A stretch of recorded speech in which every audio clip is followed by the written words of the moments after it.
Hello दोस्तों, आर्य शिक्षण channel पर आप सभी का एक बार फिर से स्वागत है। और आज जिस टॉपिक पर हम बात करने वाले हैं वह न केवल आरएस मेंस की दृष्टि से अपितु जीवन में भी बहुत ही महत्वपूर्ण है और भारतीय संस्कृति से जुड़ा हुआ है, जो कि है भगवत गीता का नीति शास्त्र। यह आरएस मेन पेपर 3 में आता है। तो आइए इस पर चर्चा करते हैं विस्तृत रूप से कि भगवत गीता किस तरह से व्यक्ति के जीवन में एक महत्वपूर्ण स्थान रखती है और किस तरह से मार्गदर्शन कर सकती है, जीवन को जीने के तरीके बता सकती है। तो सबसे पहले तो गीता भारतीय साहित्य का एक सर्वमान्य तथा अति लोकप्रिय ग्रंथ है। दरअसल गीता महाभारत का ही एक भाग है, अर्थात महाभारत जिसे वेद व्यास ने रचित किया है उसके भीष्म पर्व से गीता को लिया गया है।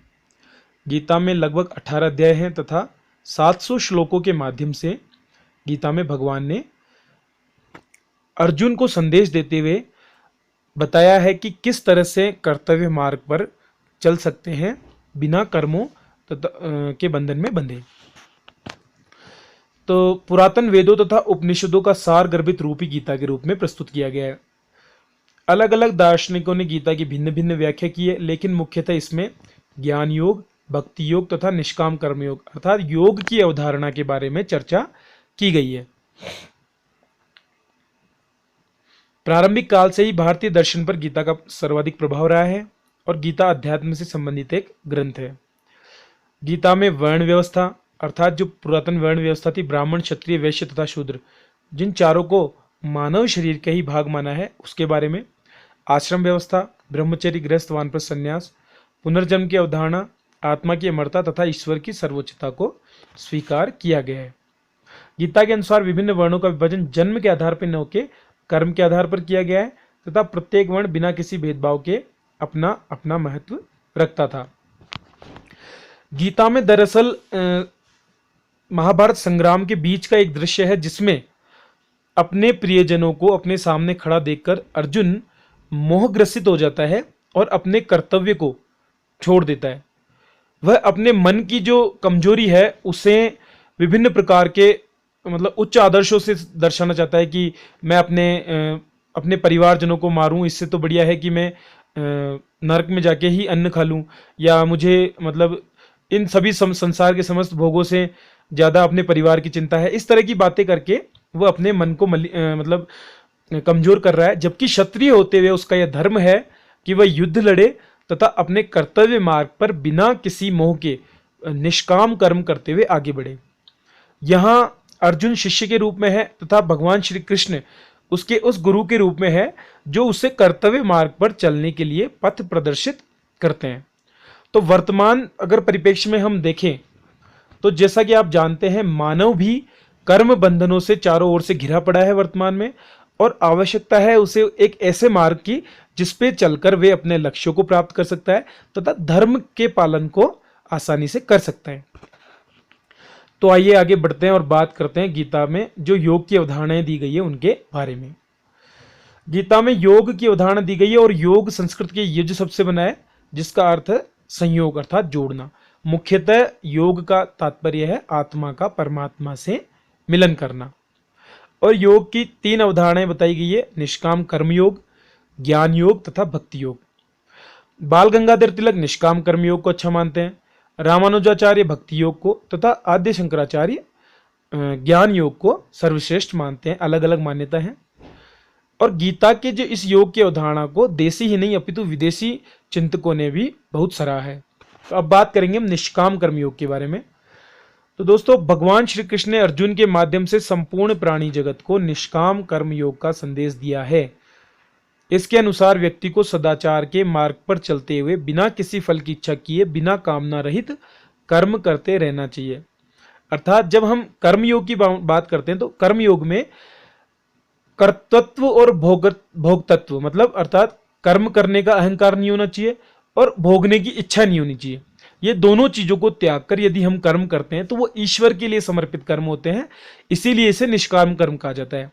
चूंकि हमारे किए गए कार्यों का परिणाम हम निर्धारित नहीं करते हैं, अतः हमारा अधिकार केवल कर्म करने तक ही सीमित है।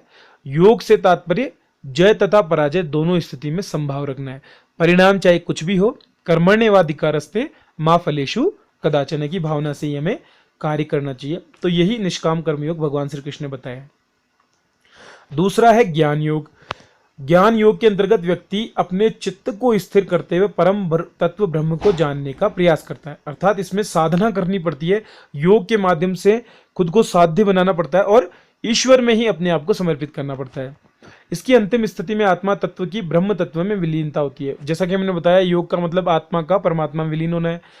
ज्ञान योग में भी कर्मों के त्याग की जगह फलेच्छा की समाप्ति पर जोर दिया गया है।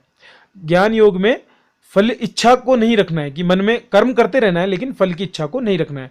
और ज्ञान योग के मार्ग को गीता में सबसे कठिन मार्ग बताया गया है, क्योंकि ज्ञान योग पे चलने के लिए आपको एक अनुभवी गुरु की आवश्यकता होती है, जो कि स्वयं परमात्मा के ज्ञाता हों, जिन्होंने स्वयं परमात्मा से साक्षात्कार किया हो। और ऐसे गुरु मिलना बड़ी मुश्किल है, और यदि मिल भी जाए तो स्वयं में अपने आप को स्थिर करते हुए, मन को शांत करते हुए और ईश्वर की प्राप्ति करना अत्यंत ही कठिन हो जाता है।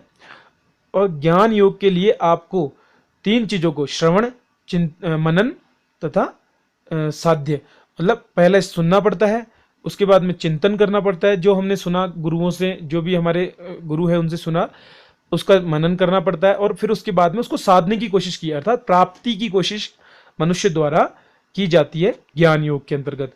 इसलिए ज्ञान योग को सबसे कठिन मार्ग बताया गया है तीनों योग की अवधारणा के अंतर्गत। आगे बढ़ते हैं और दोस्तों बात करते हैं सबसे सरलतम मार्ग अर्थात भक्ति मार्ग की। दोस्तों भक्ति मार्ग में पूर्ण समर्पण रखा जाता है ईश्वर में। पत्रम पुष्पम फलम तोयम यो श्रद्धया माम प्रेक्षति, अर्थात जो कुछ भी हम करें वो सब कुछ ईश्वर को समर्पित हो। यदि भोजन करें तो ईश्वर को समर्पित करके प्रसाद के रूप में ग्रहण करें, कोई कार्य करें तो ईश्वर को समर्पित करते हुए उनकी इच्छा के अनुसार कार्य करें। तो इस मार्ग पर चलने वाले व्यक्ति परोपकार की भावना रखते हुए निरंतर ईश्वर का स्मरण करते हैं। हम कोई भी कार्य करें वो ईश्वर के निमित्त, यदि हम कृषि कर रहे हैं तो वो प्रभु को भोग लगाने के निमित्त की जाए, यदि हम समाज कल्याण का कार्य कर रहे हैं तो वो ईश्वर के बनाए हुए इस समाज के कल्याण के लिए हम ये सोचकर करें, तभी भक्ति योग की तरफ हम आगे बढ़ सकते हैं। इसमें स्वयं के प्रत्येक कर्म को ईश्वर को समर्पित कर दिया जाता है। निष्काम कर्मयोग को ज्ञान योग तथा भक्ति योग से श्रेष्ठ माना गया है, क्योंकि निष्काम कर्मयोग करते हुए हम न केवल समाज का कल्याण कर सकते हैं अपितु आत्म कल्याण भी कर सकते हैं। तो निष्काम कर्मयोग में दोनों कार्य हैं। और अंतिम एक शब्द जो है स्थित प्रज्ञ, उसका भी चर्चा गीता में की गई है।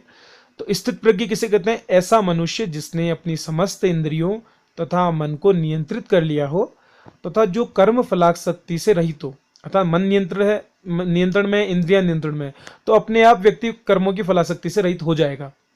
एवं जय तथा पराजय दोनों की स्थिति में संभाव रखता हो, अर्थात चाहे जय हो चाहे पराजय, न तो वो खुश होगा न ज्यादा दुखी होगा। ऐसे व्यक्ति को ही गीता में स्थित प्रज्ञ की संज्ञा दी गई है। ऐसा व्यक्ति सुख दुख के प्रभाव से रहित होता है। तो दोस्तों नीति शास्त्र में भगवत गीता का बहुत महत्व है, तो आज हमने इसके बारे में चर्चा की है। और अधिक अगर आप पाठ्य वस्तु चाहते हैं तो आप हमारी वेबसाइट पर जा सकते हैं। हमारे चैनल को लाइक कीजिए, शेयर कीजिए, सब्सक्राइब कीजिए, ताकि हमारे सभी वीडियो तक आपकी पहुंच बनी रहे। धन्यवाद।